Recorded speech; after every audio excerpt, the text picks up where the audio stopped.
Alex, Hull will be a completely different team to the one you beat 3-0 here, different manager and certainly different results. Yeah, and I think different setup as well. So yeah, they've got a sort of set way that they've been playing. Obviously we've signed a few players as well, which allows us to be more flexible in our shape. You know, that's something we spoke about and certainly considering going forward for the remaining games. They've got good away form over the last 8. They've won 5, drawn 2 and just lost to Sheffield United. They're on a good run. Yeah, listen, they've got good players. You know, they've spent a hell of a lot of money as well in the summer in particular.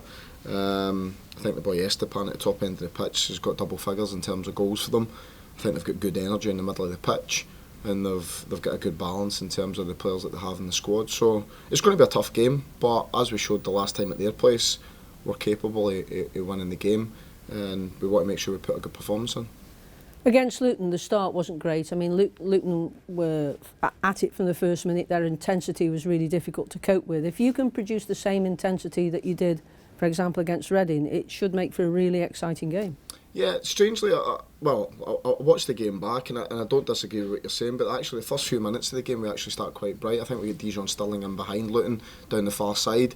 I thought the dynamics of the game changed on the goal because we had a short kick into the middle, we don't deal with the second ball, the boy runs off us and then we put the ball in the bottom corner, and I thought for that spell, I thought then Luton came on top. I thought that sort of shocked us a little bit for the next sort of 10-15 minutes, and then we started to grow into the game as it sort of developed. But yeah, we want to start brightly. You know, I think that the first goal at this level is always crucial, and we want to make sure we're on the front foot.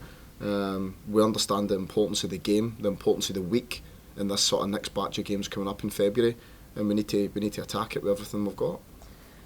I know you're very big on stats, and you look at the stats from the game at Luton. I think we had 1 shot on target, but 54% possession.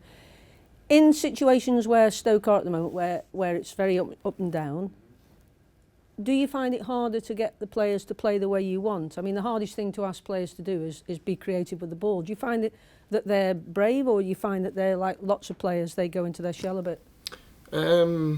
I think it would be a game-by-game basis where people perform well in certain games and don't perform well in others. I think that's normal to a certain degree. I think what's important, but is when you aren't performing at your maximum, that it doesn't become a weakness for the team, and that we don't then lose every time you don't perform at your maximum. You know, the simple fact is, if you can perform at a level, and that level says a medium game for you, but you can still get a result at the level we're operating at, then that's a good sign. But if you perform under your level, and as a consequence we continually lose games, that's naturally worrying. So we need to make sure that our level's a good one, but also if we're not at our peak, we're hard to beat, we don't concede cheaply, we make sure that we do the basics of the game well, and what will happen is you'll naturally create a chance in the game, whether it be through an individual bit of quality, whether it be for a set play, whether it be for a good passing movement, but you'll always have moments in games, and we need to make sure that the basics of the game we do well, and if we can stick to that and perform that, like the Luton goal we concede is basics.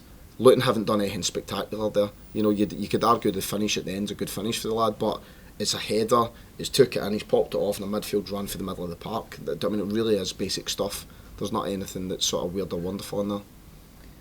If you look at the table and look at past seasons, you probably need 17 or 18 points to guarantee safety, which I know isn't what we should be looking at. But with this week being really important, you could do with a collective from the staff, the players, the management and the fans. And yet again, the club have done all they can with a magic ticket officer. Can you just stress how important the fans can be in tough times? I think everybody's vitally important. You know, I think the fans rallied behind us the last home game against Reading, and obviously we produced a good result. And it's very easy to be frustrated by obviously the sort of situation we find ourselves, so then to bring that frustration with you to the stadium and then display it to the players. But as I said before, I've never seen a team perform well when people aren't behind them and people are shouting at them and booing them and different things like that. Thankfully for us, that's not been the case. I think the fans of late have been excellent, and we've got to make sure that we're going to try and do everything we possibly can on the pitch, because not only is this next game vitally important for us, but the next month is vitally important. You know, I think this next month is really is going to be crucial as to where the season goes. When you look at the situation in the transfer window, which is done and dusted now, you weren't able to bring in a target man, which you said that Stoke were lacking. You weren't able to bring in wingers, which you said you want.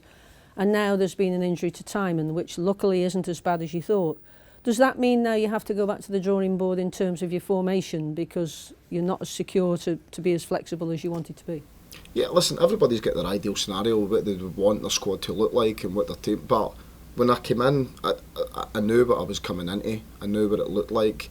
You've got your sort of plan that you would love to happen, and then obviously you've got what happens and what you need to deal with and how you need to manoeuvre things and try and get things into place. I think what we have done, we've brought some really good players in, albeit there might be certain positions that we couldn't fulfil, but that'll probably be the same for a lot of teams. I think the difficulty in terms of where we've started compared to some of them is the fact that their squad balance, arguably at the start, might have been a better fit for them and they're only adding one or two, and that's ideally where you want to be in every window. The problem we've got at the moment is that wasn't the case at the start, so we've got naturally just a little bit more work to do in terms of adding variety to our squad. However, I believe with the players we've got in the building, we're more than capable of going on a really good run and winning games between now and the end of the season and making sure that we're fine. With the emergence of Emery Tesgel, a lot of people are saying, yeah, he's on the bench, why don't you throw him on? You know that there are reasons why you don't do that, but could you explain to the regular fan who doesn't have your ability or all your experience in management why it's wrong to bring young players on and just basically throw them in? I wouldn't necessarily say it's wrong. So if I had to give you a scenario on Saturday, I arguably should have brought him on Saturday in hindsight, because when I was making the last change with Jordan, I was going to put him on and I didn't, and I probably should have, because I think at that stage we didn't really look as if we were going to score a goal for that last sort of 5, 6, 7, 8 minutes, and I probably should have put him on the pitch. So I don't have any hesitation in putting him on. Ideally, if you had your ideal scenario, you'd like to introduce some of the younger lads when the team's performing well and it's confident and they can come in and slot in and show what they can do without any sort of burden or any sort of real pressure on them. They have to perform. I think that would be an ideal scenario. But Emery will get minutes between now and the end of the season. I don't think there's any doubt about that. And on to the injuries. How's Connor Taylor doing? He's making good progress. He's still probably over a week away at least. Axel's been training every day since he came in the building, so he's making good progress. So he's been doing every session.